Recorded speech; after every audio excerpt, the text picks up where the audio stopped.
Simula ngayong Miyerkules, February 5, 55 pesos kada kilo na lang ang maximum suggested retail price, MSRP ng Department of Agriculture sa imported na bigas. Ramdam na kaya yan sa palengke? Live mula sa Pasig City, may unang balita si EJ Gomez. EJ.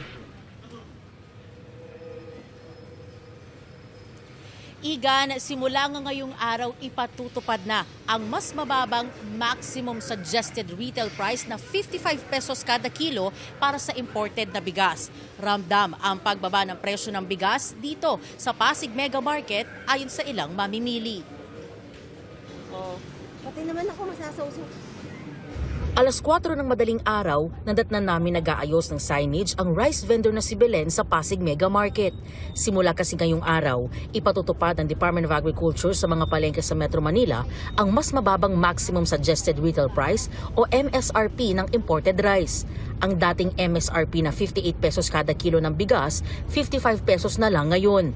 Ayon sa ilang nagtitinda, ramdam ang pagbaba ng bigas nitong mga nagdaang araw.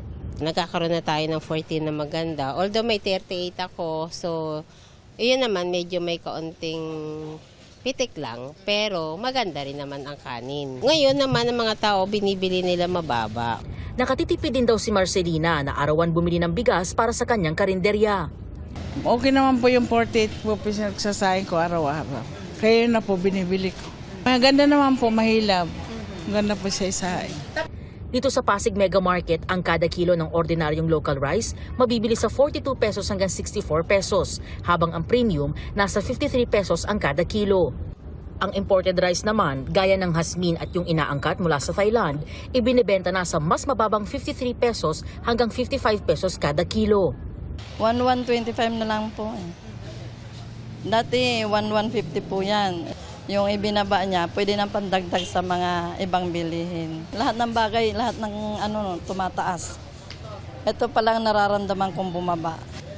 Sana tuloy-tuloy ng pagbaba ng bigas. Ang diskarte ko po ngayon is mag-try ng mas mababa na bigas para medyo mas makatipid. Kasi dati ang binibili ko po 46.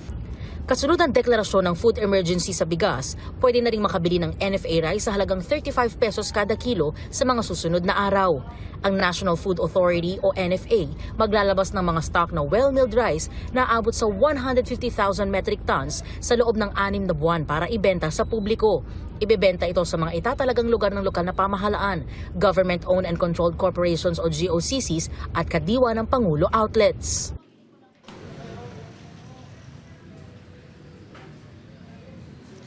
Igan, ayon sa ilang rice vendors, mas dumami daw ang bigas na nabibili ngayon ng mga mamimili ngayong may pagbaba nga sa presyo ng bigas. Pero sabi nila, mas okay daw kung mas bumaba pa nga ang presyo para mas maraming pagpipilian ang publiko at syempre para naman daw mas madagdagan pa ang kita ng mga nagtitinda.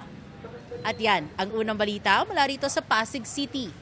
EJ Gomez para sa GMA Integrated News.